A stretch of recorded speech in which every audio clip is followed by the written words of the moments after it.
I want us to think about number one. I guess I would title this "Take Action." Huh? I was just reading. Oh my God. Take action. It's like the carbonara effect. Yeah, I was in the home with Romans 4. Romans 4, Hebrews 10, 23. This is amazing. Real, it's just right on, huh? Yeah. Crazy. Well, consider it confirmation. Take action. What is faith? What is hope? So I'm going to try to dissect this the way that I feel it. But first, I want to talk about our idea.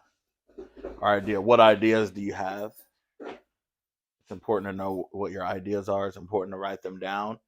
God doesn't only speak with his voice. Sometimes he speaks with an idea. So you have to remember that, because if you're always listening with your ear, you'll miss the thought. Make sense?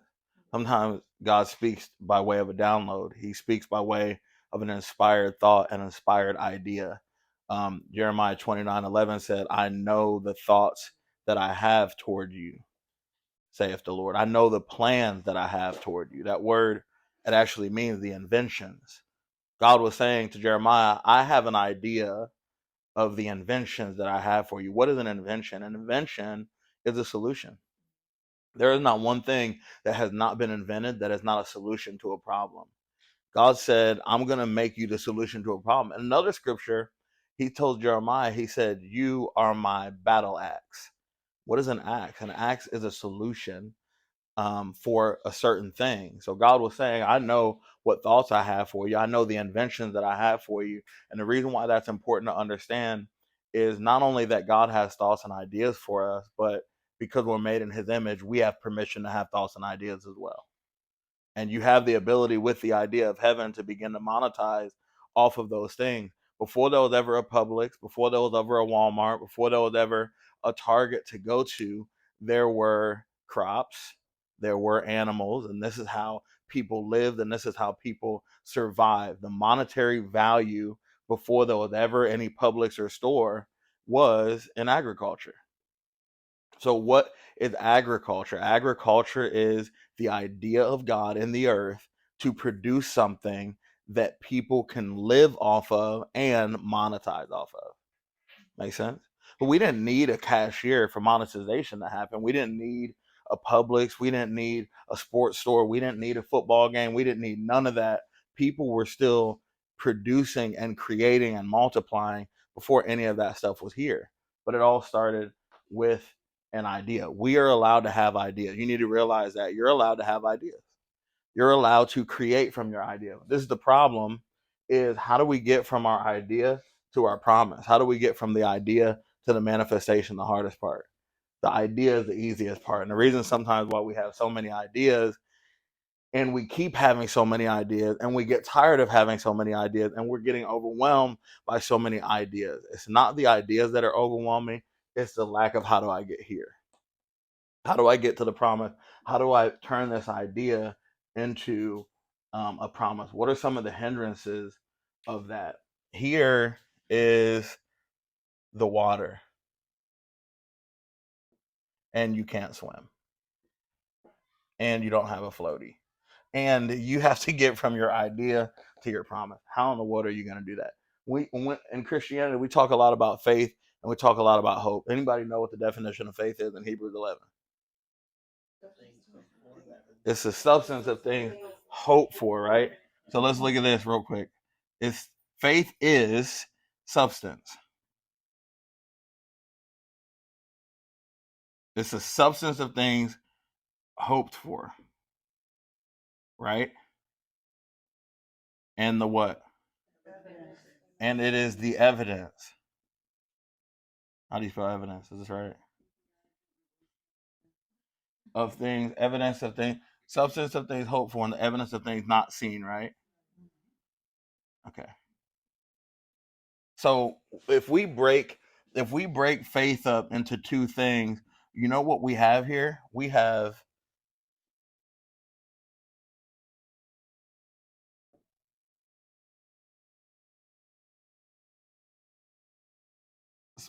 slash. Okay, so faith. It's the substance of things hoped for. It's the idea. This is my hope. This is something I can't see yet. The evidence of things not seen. The evidence of things not seen is not just the promise. I put here the works. The reason why I put works is because we have to understand that before you ever get to the promise, the evidence is actually, forgive me for my writing, I know it looks like chicken scratch. The substance of things hoped for, idea. The evidence is here. Does that make sense? You have the idea and you have the promise. Your evidence is here. And the only way that you're going to show evidence is by way of works. So that's why I said you have to take action. Faith is not an idea, faith is an idea initiated. If you have an idea and you're unwilling to initiate the idea that you have, not only will you never get here, but you'll never experience the growth that happens on this thing I like to call a bridge. Because your growth does not happen here and your growth does not happen here. Your growth happens here. This is real faith right here. Because this is the thing. Noah did not have faith when he closed the door to the ark. Noah had faith while he was building the ark. And how long did that take? 120. It means it took time. How long did that take for Precious? 2 years. Right? How long did it take for us to get to Kairos? I don't know, 10 plus years from the moment that we were called to preach, the moment we were called to minister, to the moment we actually moved here. In 2012 is when I came here and prayed in the airport for 7 hours trying to figure out why I was here. And then 8 years later, we end up here. This is the thing though. When you get to what you think is a promise, you actually find out that you end up starting. Remember we talked about that cycle last week, right? And you get through here, you start here, you get to here, and then you end up going through the thing again. Because there's a whole nother process that you have to go through to get to another level of promise, right? Glory to glory, faith to faith. But this is what I want to ask you. If faith without works, what's up, Shelly? If faith without works is dead, that means that the definition of faith being the substance of things hoped for and the evidence of things not seen is nullified if you don't put anything to action. Make sense?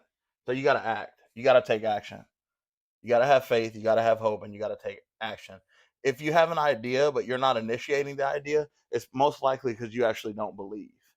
So God gave you an idea in your mind, and the reason why that idea is not coming into fruition a lot of times is because we just don't believe in the idea, or we think the idea is just only us.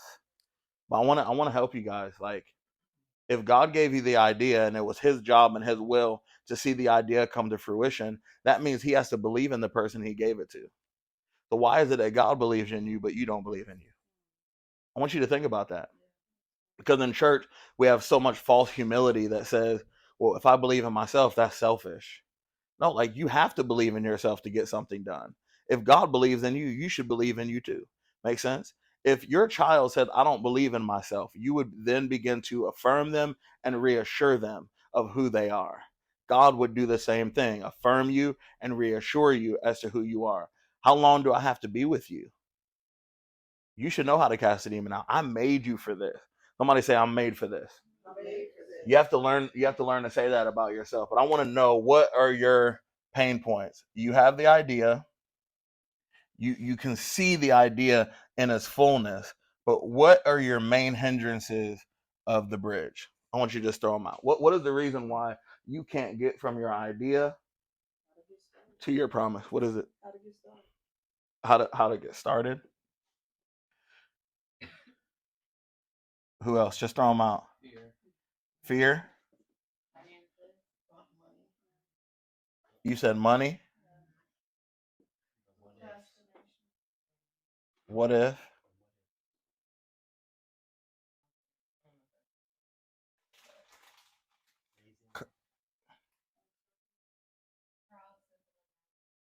Lazy.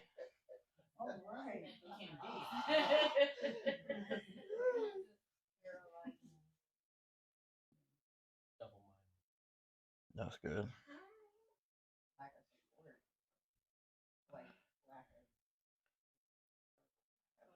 You said no support, resources.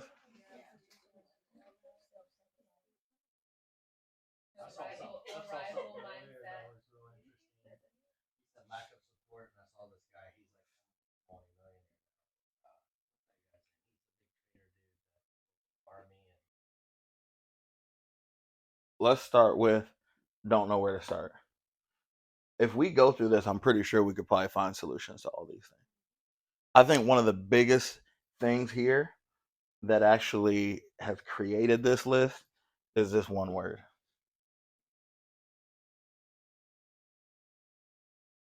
lazy. And when I'm talking about, let me ask you, what do you think lazy is? What do you think lazy is? You said what? Mindset. To, yeah. Not doing the work to find out how. What else? Just think about it, never think of it, never get to it. This is why I say lazy minded, because I don't know where to start. Paralysis, it paralyzes you here, and it's lazy. Fear, lazy minded. I don't have enough money, lazy. I don't know what, lazy. Procrastinate, lazy. Lazy, lazy. Paralysis by analysis, lazy. Because, and the reason why I say that is because of this. I guarantee most of you who threw something out here have not studied enough how to counter these things. You should know this, and I've talked about this before. If you have a weakness or you have something that is preventing you from something, you need to study your opponent. No boxer gets into the ring without first studying his opponent. As a football coach, I am not sending my team out on the field unless I have scouted the team that we are about to play, because I need to know what they're working with, so I know how to change what I'm working with so that we can end up winning. So the question is, how many of you have actually researched how to counter these things? This is what we do. We say, man, I just don't know where to start. We adopt that and we make it an excuse.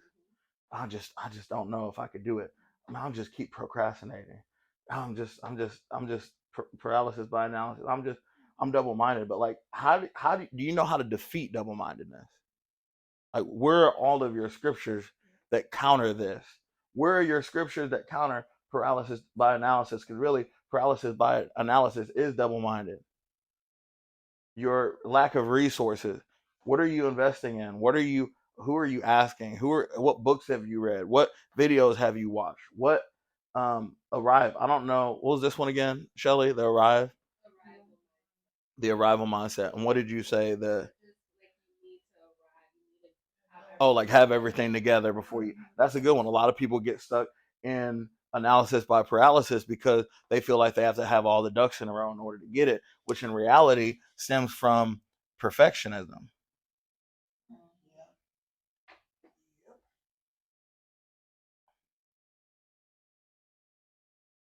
From perfectionism. Procrastination normally stems from perfectionism, because you think you have to have everything right before you go forward, not realizing that this bridge is made up of failures. That you have to realize. I want to help you understand that the only way that you're going to get from your idea to your promise and get over the waters is by you building the bridge off of failures, right? And all of these things are keeping you stuck here. Does that make sense? We need to counter these things, but it becomes lazy minded. I have a very similar story. Like for me in my life, when I was an athlete my whole life. As a young boy, I was known in Dublin, the area that I lived in, as a running back. I was 8 years old, and me and this other kid named Siobhan, who ended up going to play in D1 college, will always battle against each other because the whole town knew who we were. And so I was always good at football. Then I ended up getting into middle school, and my mom, she took me off the team. I was grounded. She took me off the team. And so I was like, cool, I'll focus on basketball. So I go to play basketball. I've been playing basketball my whole life. I was good. I get on the middle school tryouts and I get cut. It was devastating for me. Every summer we went to Toledo, to my grandparents' house, and they had a court right on their driveway. And every day I would go out there and I would practice all the weaknesses that I had. The things the coach told me, this is why you didn't make the team. I took the reason why I didn't make the team and I practiced those things so that when I came back the next year, he wouldn't have the same reason to cut me. I said, I'm not going to get cut again. So it's really a self-determination, which is the opposite of lazy. It's saying, no, I'm not going to let something this little dictate my future and destiny and affect my children. I'm coming against this thing. Like, that means you have to learn how to push through here, because it sounds good here. Oh, wow, I can kind of see it here. And then you start getting into that place, the valley of despair. And then you end up right here again, which leads to expense versus investment, right?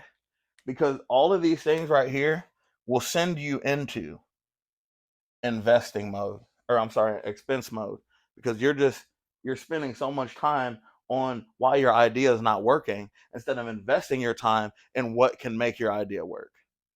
Does that make sense? Which means I guarantee you there's probably at least 4 millionaires in here. You have $1 million idea that cannot be $1 million because you're stuck in this hindrance place and you've not done anything. So the question I would ask you is this: how long have you had the idea and what have you done to make that idea come alive?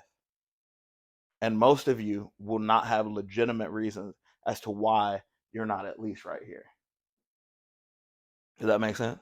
It's a challenge because so many people, the Lord convicted me about this years ago when I had to leave my job. The Lord told me to leave my job and I was obedient. I went and I left my job, the only source of income, didn't know what I was going to do next, had a family. I'm looking at this big corporate building that I was making a lot of money in, and I saw people in their cubicles, and the Lord said, many dreams will die in their cubicles. It's like, God, like when we die, we get put in a box. Why do we live in one?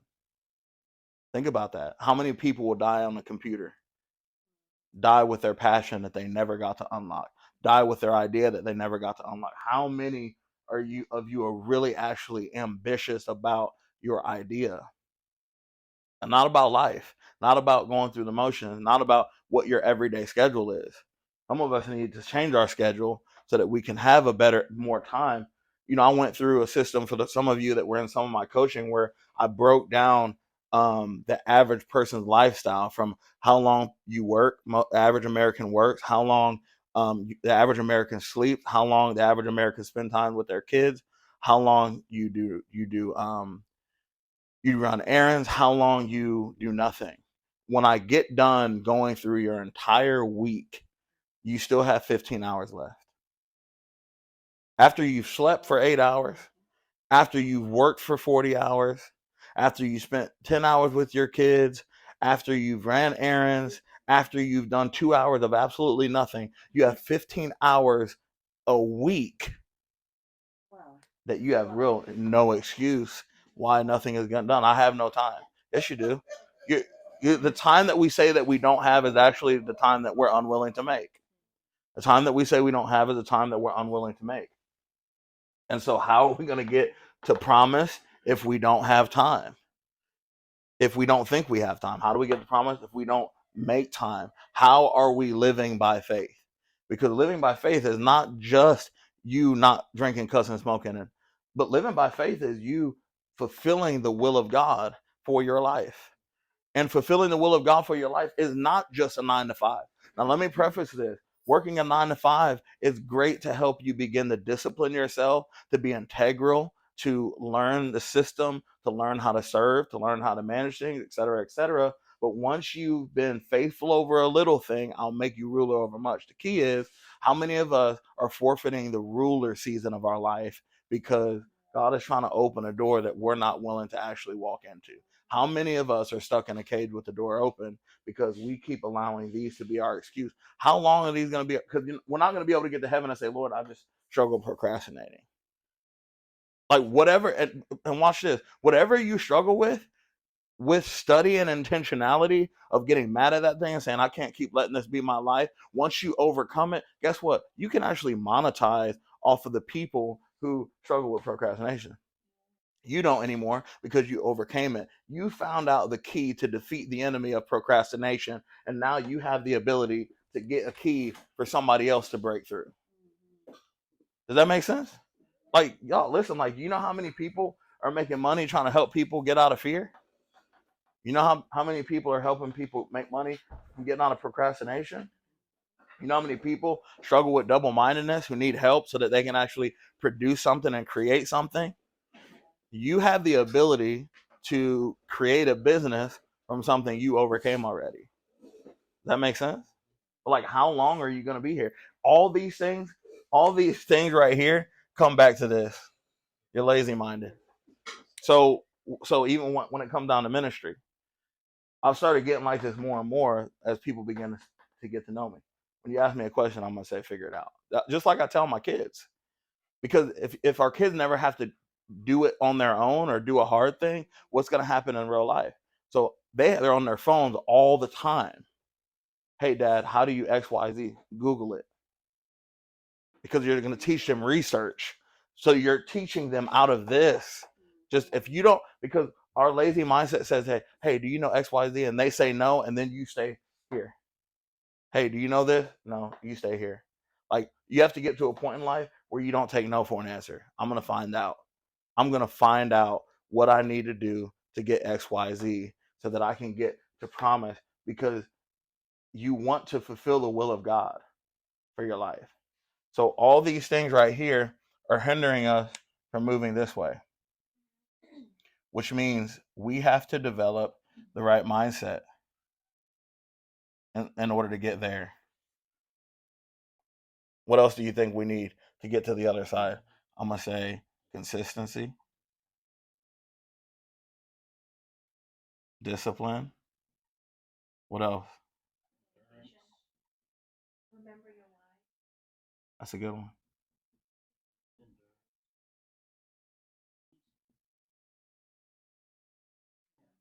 What else? What is it? Grace.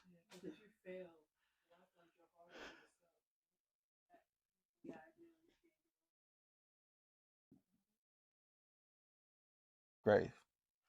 I want to define what grace is, because this is what grace is.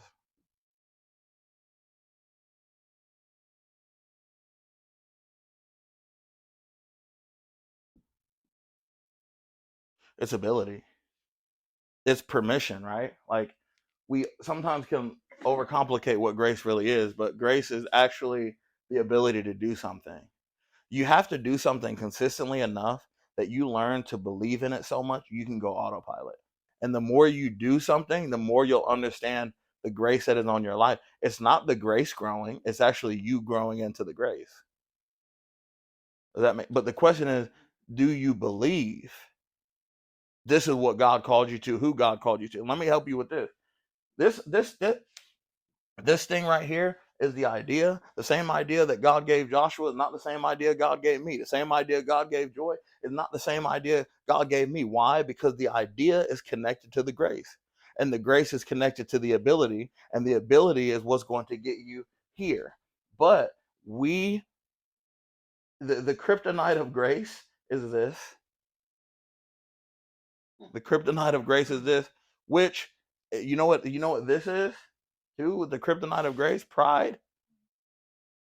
It's pride. The Bible said that he opposes the proud, but he gives grace to the what. It takes a level of humility for you to say, I'm not going to accept this as who I am anymore, even though it would be easier to do that. Because I mean, let's be real. It's easy to just not know where to start. Because all of this really starts in fear. Because if I told you, I guarantee most of the people who struggle with, I don't know where to start, if I told you where to start, you wouldn't do it immediately. Because there's fear somewhere in there. Maybe it's not that you don't know where to start. Maybe you do know where to start. You're afraid to fail. And I've learned that in coaching. So many people say, I'm afraid to start. And I'm like, okay, cool. Here's the key so that you can start your car. And they're like, but I'm afraid of highways. So it wasn't the key to start the car, that you were afraid to drive.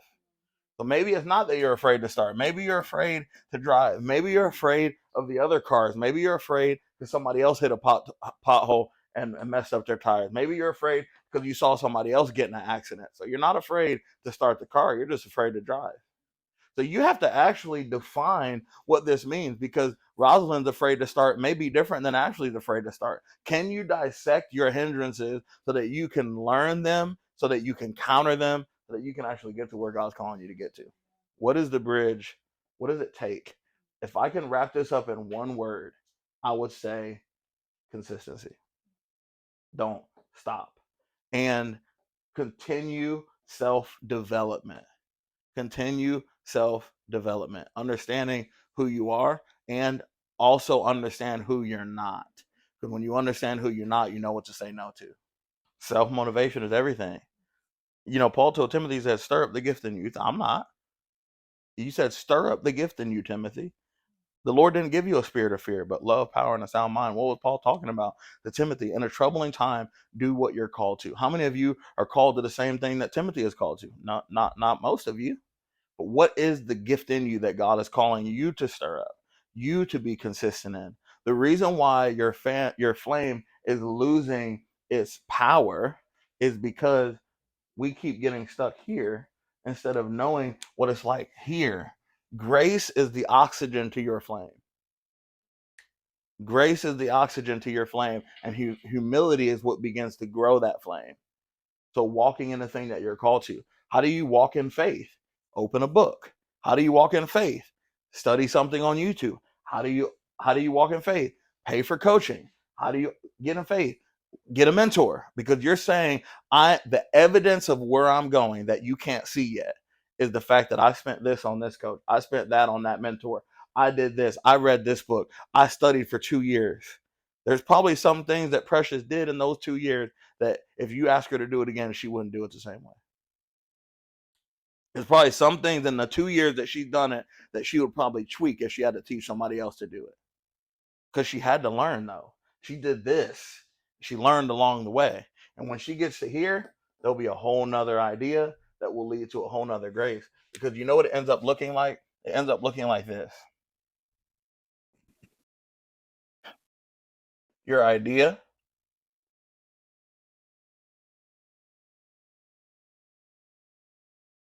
I want to make you guys proud.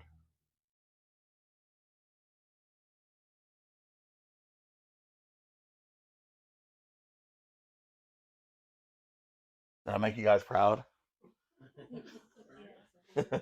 So this is your idea. Okay, this is your idea. You guys can't tell what it is?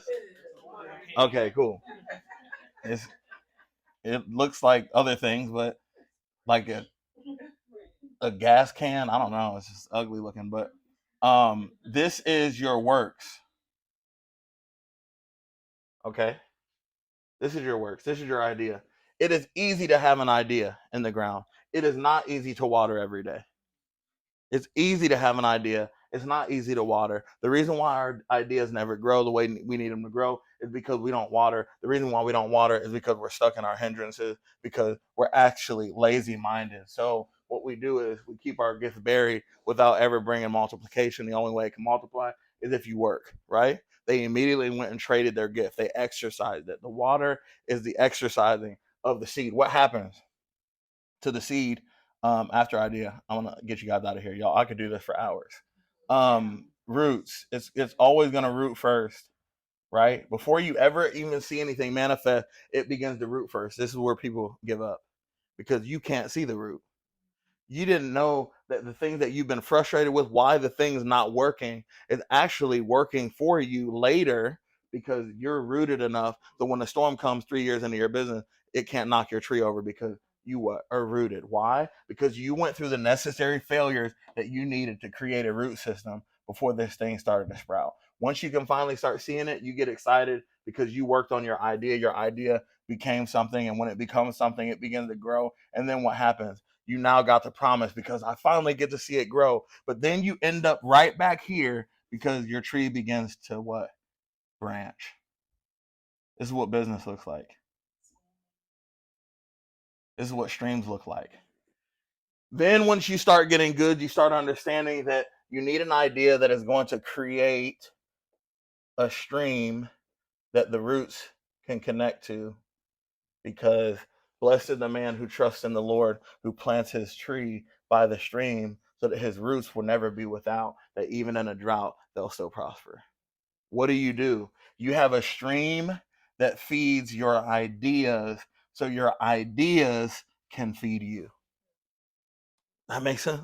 Like you don't plant a tree not to eat from it. You're planting a tree so that a stream can handle your idea, paying into your idea, because what somebody else said on here, money. Okay, cool. We're going to create money, a stream that's going to make us money that we can eat off of. And then we can take the seeds that are in the fruit from the tree that we planted to plant somewhere else so that more trees can begin to grow. And now we have a vineyard of opportunities. Make sense? But I want you to understand that this big tree right here can happen by something very simple. Water. Your works. Consistent works.